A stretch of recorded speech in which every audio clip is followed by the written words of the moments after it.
Hello. तो class tenth वाले student जितनी भी जो क्लास टेंथ की परीक्षा देने वाले हैं, तो उसके लिए आज हम हाई स्कूल परीक्षा वर्ष 2024 में जो ऑब्जेक्टिव यानी कि बहु वस्तुनिष्ठ प्रश्न पूछे गए थे, आज हम उनको बता रहे हैं, पढ़ा रहे हैं।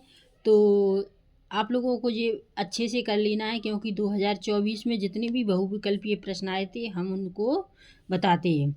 तो सबसे पहला आया था सही विकल्प चुनकर लिखिए। ठीक है, सही विकल्प चुनकर लिखिए। 1 नंबर का आता है, 6 प्रश्न आते हैं, 6 नंबर हो जाएंगे। तो पहला हमारा है द्विघात बहुपद ax² + bx + c का आलेख का प्रकार होता है। क्या है? द्विघात बहुपद ax² + bx + c का आलेख का प्रकार होता है। तो इसके ऑप्शन रहेंगे आपके 4 सरल रेखा, बी है समांतर रेखा, सी है परवलय और डी है वक्र रेखा। तो इसका सही आंसर क्या होगा? परवलय। चलिए दूसरा, रेखिक समीकरण एवं को a1x + b1y + c1 = 0 एवं a2x + b2y + c2 = 0 आश्रित एवं संगत होता है जब। क्या है? आश्रित एवं संगत होता है जब क्या होता है कि तीनों संख्याएं बराबर होती हैं। जब क्या होता है? आश्रित एवं संगत होता है तो तीनों संख्याएं बराबर होती हैं। जैसे a1/a2 b1/b2 = c1/c2, यानी बराबर हो गई। इधर आप देख सकते हैं ऑप्शन ए में है बराबर नहीं है, यानी a1/a2 बराबर नहीं है b1/b2 के। तो ये आपका सही नहीं होगा। इसी प्रकार इसको देख सकते हैं आप a1/b1 b1/a1 c1/a1। ये सब उल्टा है। इसी के नीचे ए आ गया, बी के नीचे ए आ गया, ए के नीचे बी आ गया, तो ए भी नहीं होता है। अब इसको देख सकते हैं आप a1/a2 = b1/b2 बराबर नहीं है c1/c2 के। तो इसमें नहीं दिया है तो भी ये नहीं है। तो आप लोगों को अच्छे से क्लियर समझ में आ गया होगा कि इस रेखिक समीकरण युग्म के आश्रित एवं संगत होता है जब तीनों संख्याएं बराबर हों। ठीक है, जैसे a1/a2 = b1/b2 = c1/c2। तो आपका ऑप्शन रहेगा सी। चलिए अगला लेते हैं। द्विघात समीकरण ax² + bx + c = 0 के कोई मूल वास्तविक नहीं होते।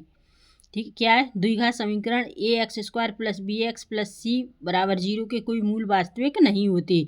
क्यों नहीं होते? इसमें वास्तविक नहीं होते यानी वास्तविक नहीं होते का हमको अब फॉर्मूला यानी सूत्र कर लेना है याद। तो इसका जो मूल वास्तविक नहीं होते तो इसका फॉर्मूला क्या होता है कि b² फॉर्मूला होता है b² - 4ac = 0। ठीक है, तो इसका सही आंसर होगा ऑप्शन नंबर डी। आपको इसका मूल वास्तविक नहीं होते हैं वाला सूत्र आपको याद करना है। फॉर्मूला कहते हैं, ऐसे सूत्र कहते हैं। क्लियर? अब चलिए अगला लेते हैं। a p अनुपात -3, -1/2, 2 ये खालिस्तान का 11वां पद है। इसका 11वां पद क्या होगा? 22। ठीक है, इसका 11वां पद होगा 22। चलिए अगला, प्रसिद्ध यूनानी गणितज्ञ थेल्स का समय काल है। क्या है? प्रसिद्ध यूनानी गणितज्ञ थेल्स का समय काल है। तो इसका समय काल आपको याद रखना है। किसका? प्रसिद्ध यूनानी गणितज्ञ का थेल्स का। इसका आपको समय काल याद रखना है। तो इसका समय काल क्या होगा? सा 640 - 546। ठीक है, क्या हो जाएगा? 640 - 546। अब अगला प्रश्न अगला है हमारा सही विकल्प वाला। बिंदु P 3,2 कोष्टक में और Q फिर एक कोष्टक में -2 और -3 के बीच की दूरी है। तो इन दोनों के बीच की दूरी कितनी होगी? 7.07 लगभग। ठीक है, कितनी होगी? 7.07 लगभग। तो आज क्या हो गया कि सही विकल्प इनके हमने आपको बता दिए। जो 6 आ रहे थे 6 नंबर के हैं, तो सही विकल्प आपके हो चुके हैं। अब चलिए हम आते हैं रिक्त स्थानों की पूर्ति पर। तो अब दूसरा प्रश्न आ जाता है रिक्त स्थानों की पूर्ति। ये भी आपके 6 आएंगे खाली स्थान और एक नंबर का 1 होता है। तो √3 एक संख्या है। कैसी संख्या है? मतलब √3 लगाए तो इसकी एक कैसी संख्या है? अपरिमेय। ठीक है, अब दूसरा आ जाता है, इधर हमको क्या लिखना पड़ेगा? अपरिमेय। दूसरा आ जाता है चर x के बहुपद px में x की उच्चतम घात। क्या है? चर x के बहुपद px में x की उच्चतम घात कहलाती है। क्या कहलाती है? बहुपद की घात। क्या कहलाती है? बहुपद की घात। तीसरा है द्विघाती समीकरण ax² + bx + c = 0। क्या है? द्विघाती समीकरण ax² + bx + c = 0 को हल करने हेतु द्विघात समीकरण। क्या है? द्विघाती सूत्र। तो इसका सही आंसर क्या होगा? इसका हमको द्विघाती सूत्र का फॉर्मूला यानी कि सूत्र याद करना पड़ेगा। द्विघाती सूत्र, तो द्विघाती सूत्र का सूत्र क्या होता है? x बराबर -b plus minus under root में जाएगा b² - 4ac/2a। तो ये तो आपको अच्छे से करना है याद, और ये प्रश्न में भी आते हैं, सवाल में आता है, तो आपको याद होना ही चाहिए। अब अगला है हमारा समांतर श्रेणी 7,13,19 ये खालिस्तान है, 205 में पदों की संख्या है। क्या है? 7, 13, 19 और 205 में पदों की संख्या कितनी है? 34। कितनी है? पदों की संख्या कितनी है? 34। क्लियर? चलिए अगला लेते हैं हम। सभी, फिर खालिस्तान है, त्रिभुज समरूप होते हैं। सभी खालिस्तान में क्या है? त्रिभुज समरूप होते हैं। तो किसके? समबाहु त्रिभुज समरूप होते हैं। सभी समबाहु त्रिभुज समरूप होते हैं। यहाँ हमको समबाहु लिखना पड़ेगा। ठीक है, अब आ जाइए। त्रिज्या r वाले वृत्त के एक त्रिज्यखंड जिसका कोण अंशों में थीटा है के संगत चाप की लंबाई होती है। इसमें क्या करना है? हमको चाप की लंबाई का सूत्र लिखना है। तो चाप की लंबाई का सूत्र क्या होता है? θ/307 × 2πr। ठीक है, क्या होता है? θ/307 × 2πr। चलिए अब हमारा प्रश्न नंबर 3 आ जाता है, जो निम्नलिखित में सत्य असत्य लिखिए।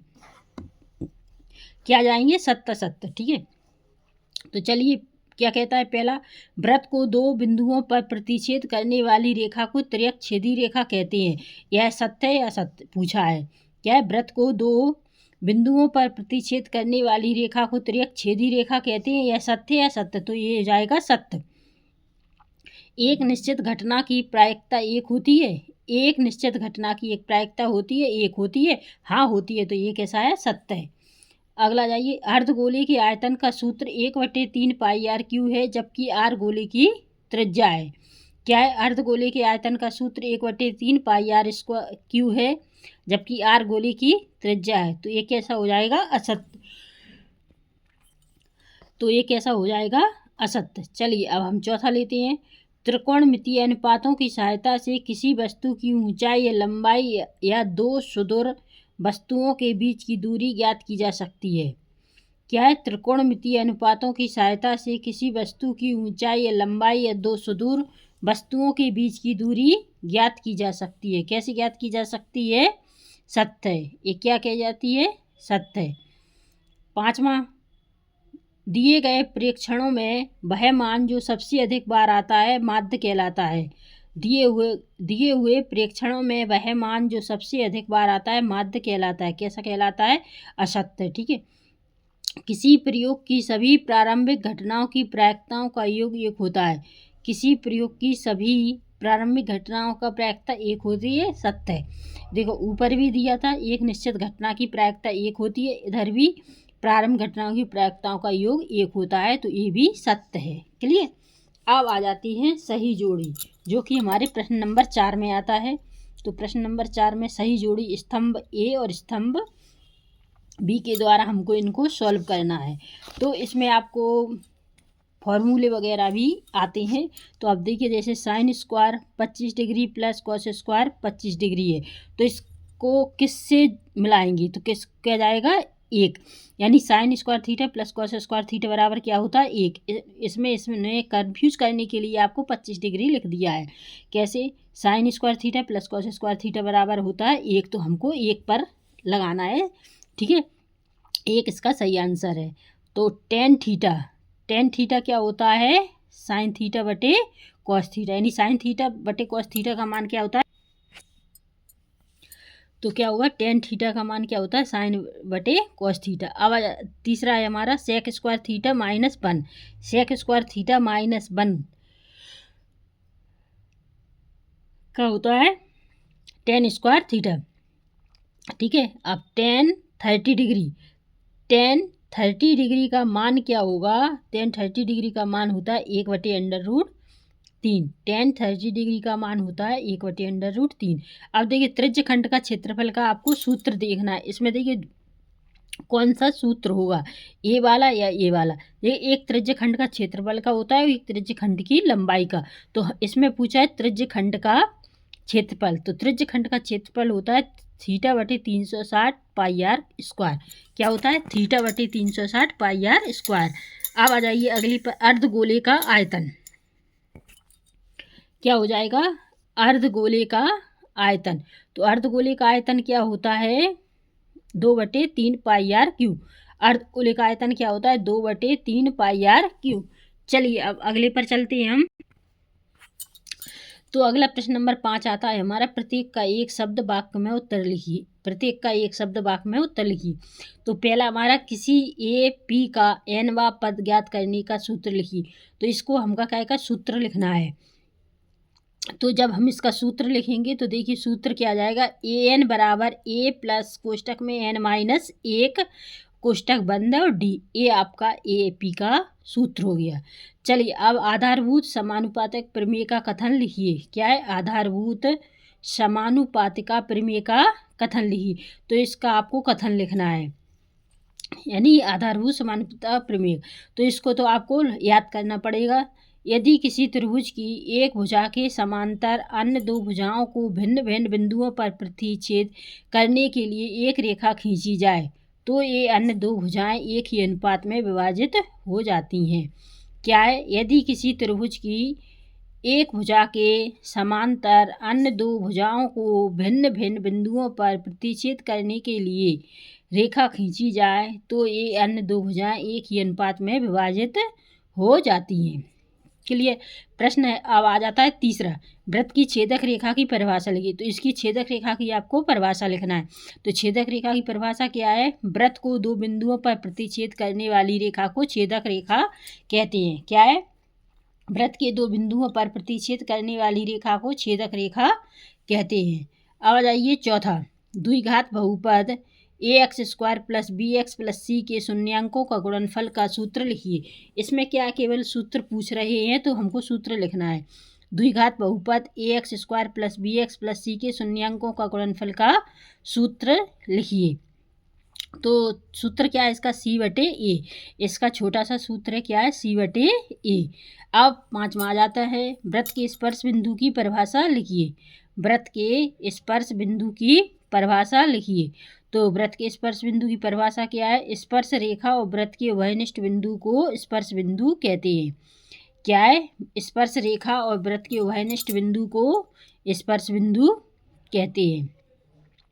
अगला जाइए, अगला हमारा छठवां है, एक वृत्त के वृत्तखंड के क्षेत्रफल का सूत्र लिखिए। क्या है, एक वृत्त के वृत्तखंड के क्षेत्रफल का सूत्र लिखिए।